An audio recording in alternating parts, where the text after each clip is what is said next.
शांति प्राप्तो शरीरिणाम उपायम एतम उज्जित्वा। कहते हैं कि शांति की प्राप्ति का मार्ग शरीरिणाम संसारी प्राणियों के लिए उपायम एतम उज्जित्वा,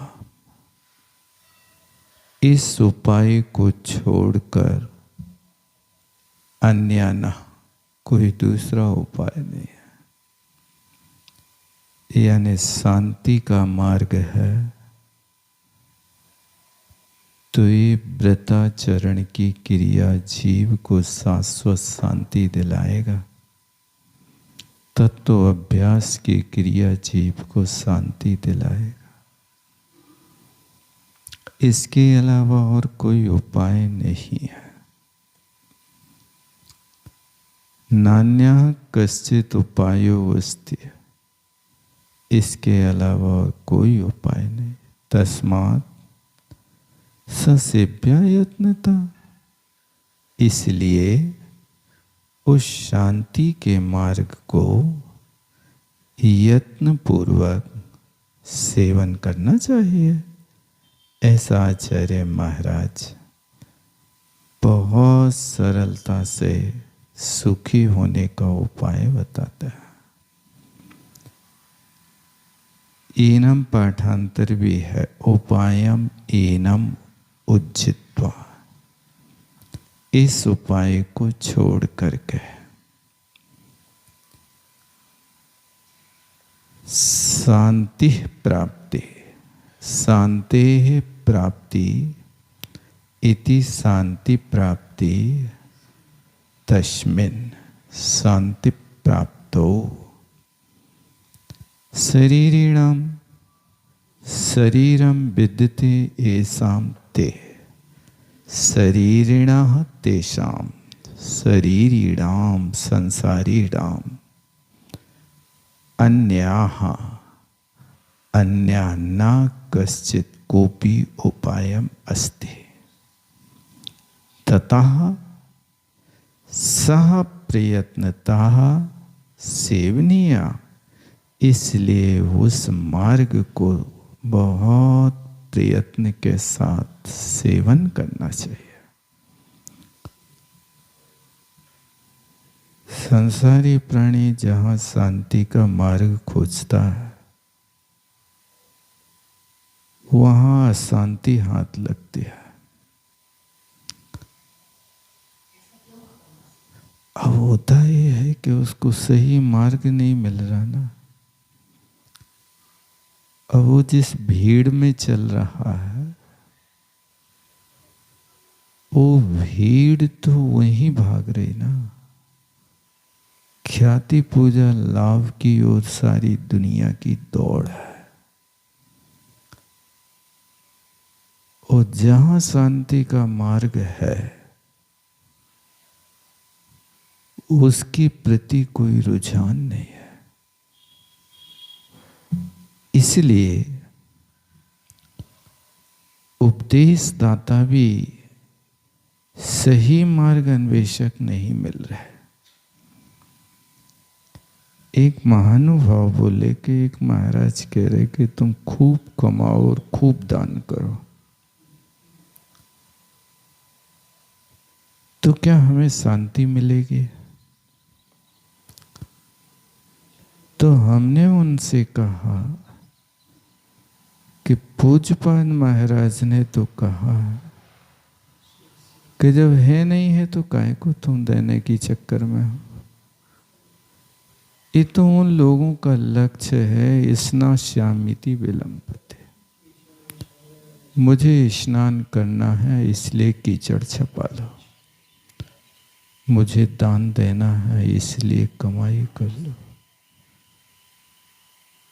तो वो दान का पुण्य और कमाई करने का पाप को यदि रखा जाए तो शायद मेरू और सरसों के दाने के बराबर होगा। क्योंकि वो दान करने के लिए जो कमाएगा, तो कमाई को तो हिंसा के साधन में रखा ना, उद्योगी हिंसा को रखा। कमाई करेगा तो कमाई क्या है? व्यापार में होने वाली हिंसा है। अब उस उद्योगी हिंसा के साथ में संरक्षण करेगा तो रौद्र ध्यान में जिएगा, विषय संरक्षण है।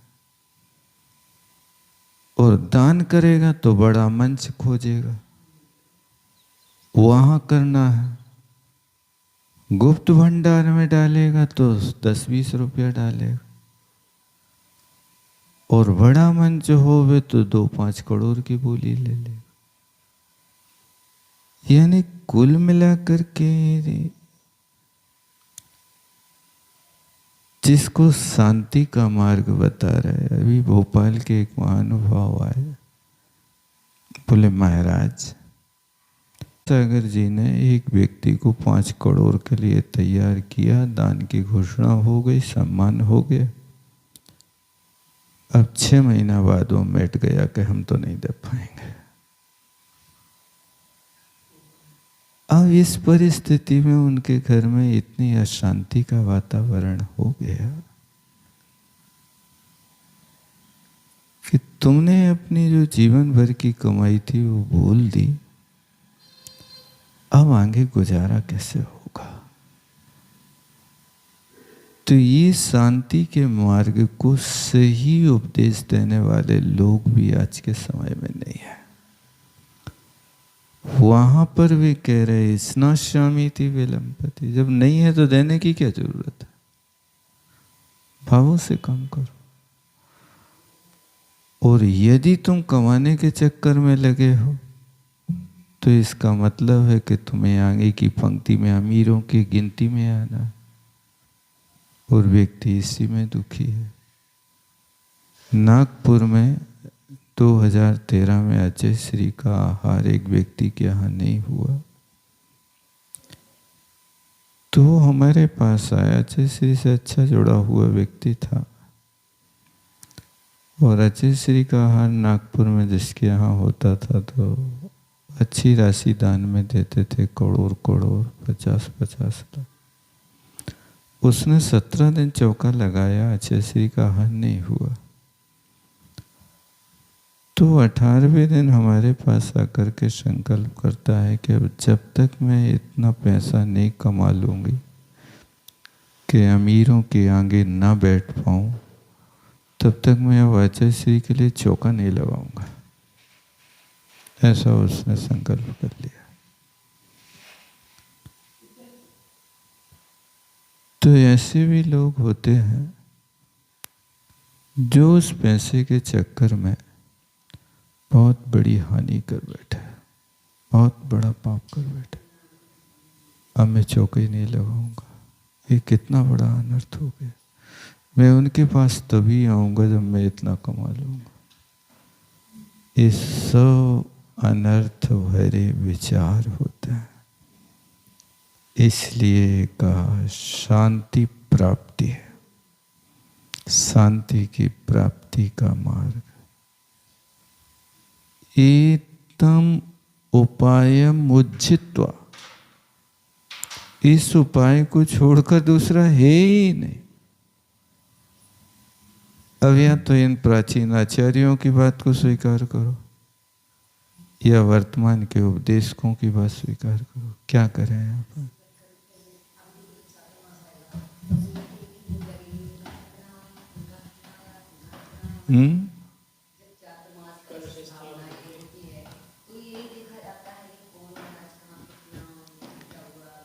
ये तो सब मुझे बेतुकी बातें लगती हैं। इसमें क्या दम है, क्या है?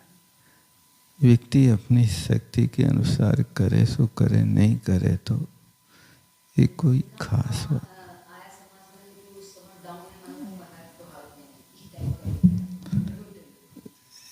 ये सब लोगों की सोच है, कहने सुनने वालों की भी सोच है। ये तो सब आगम के बाहर की बात है। जो ऐसा सोचते हैं और करते हैं, ये उचित नहीं माना जाता है।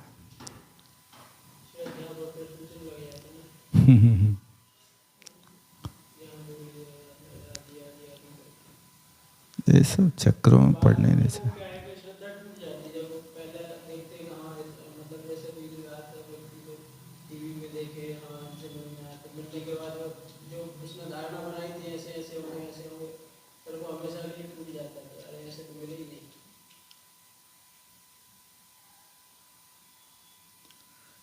ये सब व्यापार है, शांति का मार्ग नहीं है। क्या है, मान लीजिए आपकी अच्छी बोली चली भी गई, तो उससे आपके लिए कौन सा संबर निर्जरा का साधन हो गया? लोगों ने वाहवाही कर भी दी यदि, तो उस वाहवाही करने से आत्मा का कौन सा उत्थान हो रहा है? क्या है? तो पतन किसका हो रहा है? आप देखो तो वो उत्थान का कारण है कि दुर्गति का कारण है। ये सब श्रावक भी ऐसी बातों में पड़ जाते हैं और साधु भी पढ़ते हैं, ये शांति खो देते हैं, फिर बहुत मुश्किल है।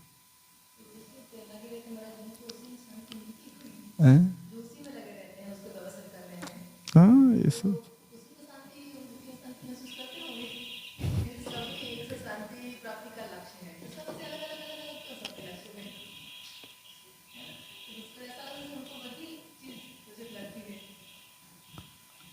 क्या कर, हाँ होता होगा उनको।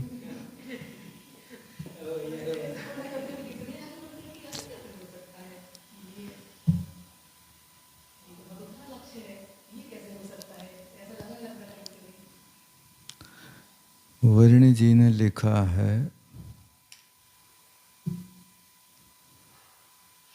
तुम्हें साक्षात नरक देखना हो तो समाज और संस्था के चक्कर में पड़ जाओ। वर्णी जी ने लिखा, अनुभव की बात लिखी ने, बहुत अनुभव की। ये समाज और संस्था के उद्धारक थे, लेकिन उनने 74 वर्ष की उम्र में ये अपना अनुभव लिखा कि गणेशी लाल, तुमने आज तक क्या पाया है? सब चीजें समाज के चक्कर में रह करके तुमने सब कुछ खो दिया। ये शांति का मार्ग नहीं है। तुम क्या साधना कर रहे हो? ऐसा उनने अपने अनुभव में लिखा, और लिखा कि अपने जीवन को सुखी बनाना है तो 3 सकार से बचना: समाज, संपदा और संस्था। ये 3 चीजें साक्षात दुर्गति के कारण है। शास्त्रों में पढ़ते राज समाज महा अग कारण। बिल्कुल।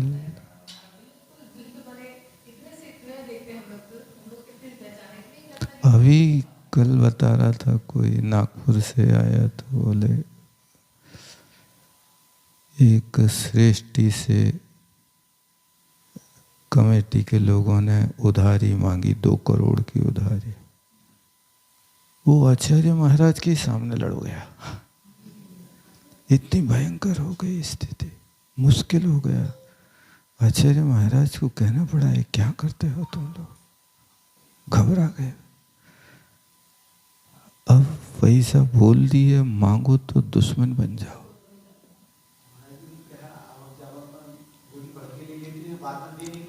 यही होता है। सबसे शांति का अच्छा मार्ग है समाज, संस्था और संपदा से दूरी बना के रखोगे तो शांति रहेगी। अरे भैया, वे ही गीत गाते और वे ही गालियाँ देते हैं। वे माइक पे आपके गीत गाएंगे और फिर उसके बाद में वे ही गालियाँ देते हैं कि तुम ऐसे हो, तुम ऐसे हो। आए दिन ये बातें सुनने को मिलती हैं, इसमें कहीं शांति नहीं है। एक अच्छा कहेगा तो दूसरा चार गालियाँ देगा। वो मंच पे यदि आप अकेले देखोगे तो लोग कहेंगे जो भौरा से मटर आ रहा है, कछु करवे के न धरवे के।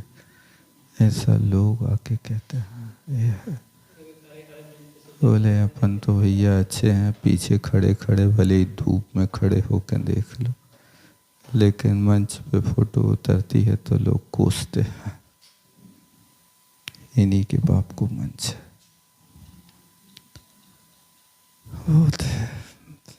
शांति का उपाय कोई पाना नहीं चाहेगा। देखो क्या कह रहे हैं, मार्ग को दंडकारा आकारा संति अन्य अपि सहस्र कुतीर्थ संस्कृता। कहते इस लोक में अन्य भी हजारों हजारों कुतीर्थ के आश्रित है। सहस्रसा कुतीर्थ संस्कृता। कुतीर्थ माने मिथ्या मार्ग के आश्रित हैं। जो मिथ्या मार्ग कैसा है, गोदंडक आकारा। जैसे जंगल में गाय चलती है ना, तो पगडंडियां बन जाती हैं, लेकिन वे मार्ग वही जंगल में एक दूसरे का जाल फैलाते रहते हैं। उस पगडंडी पे जो चलता है वो जंगल से निकल नहीं पाता है। ऐसे गोदंडक आकाराः मार्गाः सन्ति। किनका? कुतीर्थ सेवकों का। येषु प्रमादिनः विमुह्यन्ति। और प्रमादी लोग इसी में मोहित हो जाते हैं, फंस जाते बुरी तरह। बहुत अच्छा शब्द लिखा, गोदंडक आकारा मार्गः। न सम्यक करुणातेषु। जो कुतीर्थ के आश्रित लोग हैं, तेषु सम्यक करुणा ना। उनके पास तो एक रंच मात्र भी करुणा है ही नहीं। क्यों नहीं है? मधु मांस आदि सेवना। क्योंकि वे मधु मांस शराब का सेवन करने वाले हैं। उनकी करुणा कहाँ से आएगी? जैनी तो कण का अपि अस्ति ना दोषस्य प्रूप। किंतु जिनेंद्र भगवान के सिद्धांत में तो एक कणिका मात्र भी कोई दोष का प्रूपण नहीं कर सकता।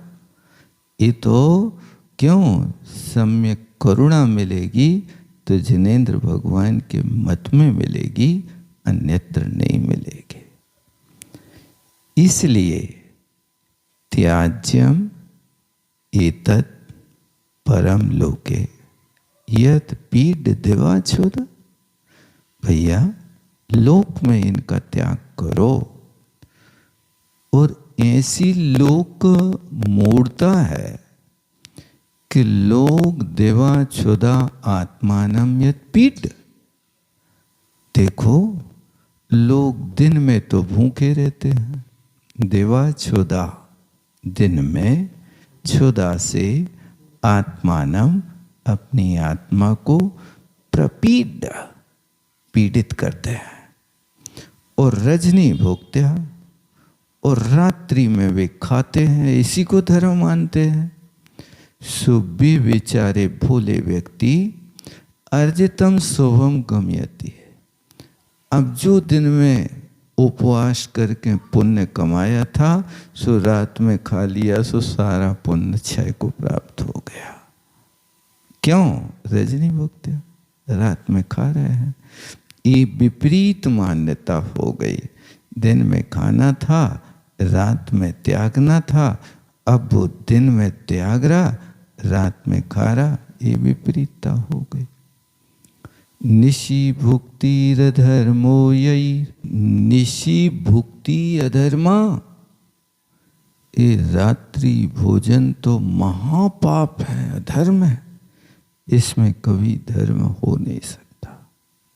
लेकिन यही धर्मत्वेन प्रकल्पित, किंतु जिन लोगों ने रात्रि भुक्ति को धर्म मान लिया, सो वे पाप कर्म कठोराणाम, वे भयंकर पाप कर्म कठोर कर्म का बंध करते हैं, जो निधत्ति और निकाचित कर्म का बंध करता है।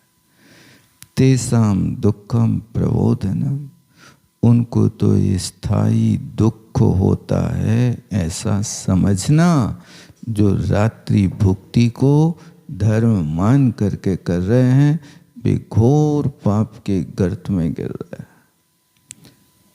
कहते हैं सूर्य दर्शना गोचरी भूते, जब सूर्य का दर्शन ना होवे, दर्शन गोचरी भूते माने सूर्य का दर्शन ना हो, अदृश्य हो जाए, माने सूर्य अस्त हो जाए, फिर भी पाप मना परम लालसा भूंगते, फिर भी जो पापी मन परम गृद्धता के साथ उसका भूंगते माने सेवन करते हैं, ते दुर्गतिम जंतुर ना उदते, वे बेचारे दुर्गति को नहीं समझते हैं कि इसका फल क्या भोगना होगा, ऐसे वे उस कार्य में संलग्न होते हैं।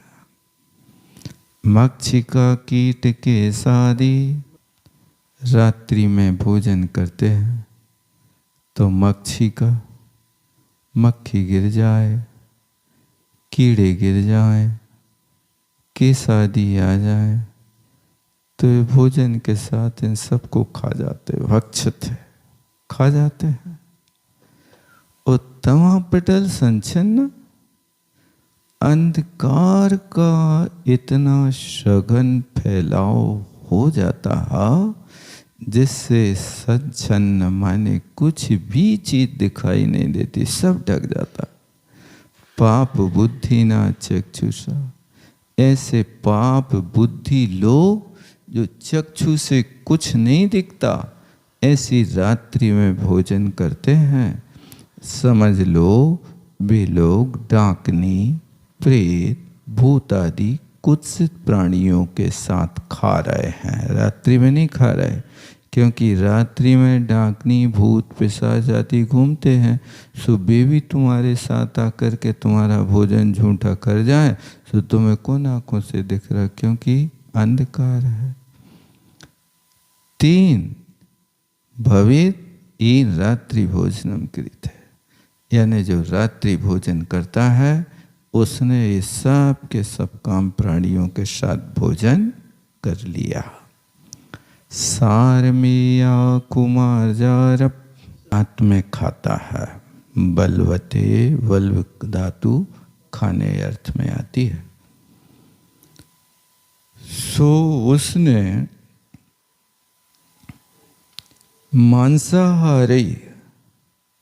मांसाहारी जीव, सारमेय कुत्ता, आखू माने चूहा, मारजार माने बिल्ली इत्यादि प्राणियों के साथ उसने भोजन कर लिया।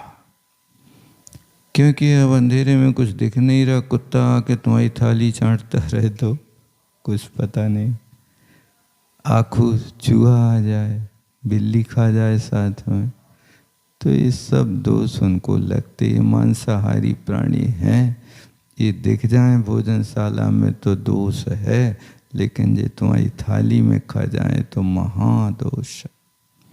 अथवा किम प्रपंचेन, भैया ज़्यादा क्या विस्तार करना, बस पुलाकीन यह, इस लोक में जो रात्रि भोजन करता वे पोले धान की तरह हैं, जिनमें कोई तंडुल नहीं है। छपायाम स्नता, छपा माने रात्रि में खाने वाले लोग संक्षेप में इतना समझो, सर्वम अशुचि भक्षतम भवेत। वे सारे के सारे अशुचि पदार्थों को खा जाते हैं जो रात्रि में भोजन करता है।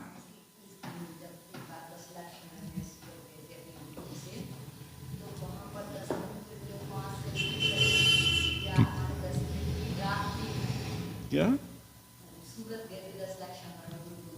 हाँ।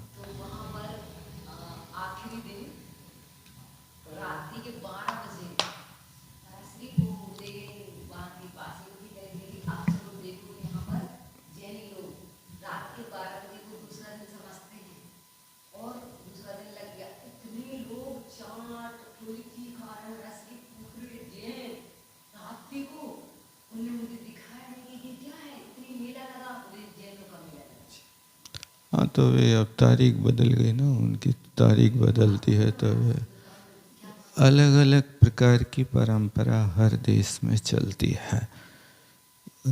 कई देशों में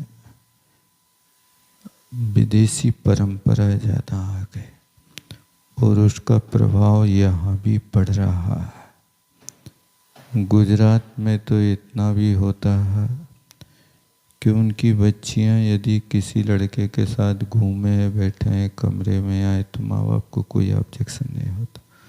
उनका कहना है कि वे सब सुखी रहो, अपन को क्या लेना देना है। ये मर्यादाएं भी खत्म हो रही। और गुजरात में एक परंपरा आज से 15 साल पहले ये चल गई थी कि यदि लड़का लड़की की शादी माँ बाप ने कर दी है, पक्की होना है, तो लड़की वहाँ जा कर के जहाँ उसकी शादी होना उसमें 15 दिन रह कर के आती है और वो देखती है, पूरी बारीकी से निरीक्षण करती है कि तुम दिखावा क्या है और वास्तविकता क्या है। तो 15 दिन तक उनके साथ रहती है। ये चीज़ हमने देखा था। जो भाई ने भी अपने लड़के की शादी करी थी तो 15 दिन उसकी बहू मेरे से यहाँ रही इनके पास, और इसके छोटे भाई ने की अपनी बेटी की तो वो भी वहाँ रही। तो लगता है ये सब परंपराएं क्या है। चिंतामणि पार्श्वनाथ गए थे एक बार, तो एक शांति विधान और प्रीति भोज हुआ, तो वे हमें बुलाने आए, चलिए आप। काहे का शांति विधान है? बोले दादा के 95 वर्ष हो गए हैं, सो इनको लग रहा कि इनके लड़के पता नहीं विधान और हमारे मौत का भोजन देते कि नहीं देते। सो दादा ने अपने हाथ से सबको खिला दिया है। मरने के बाद तेरे ही और शांति विधान करा दिया। भी उन्हें कहा देखो ये भी धर्म मानते हैं। जवाणी के ज्ञान से सूझे लोका सुवाणी।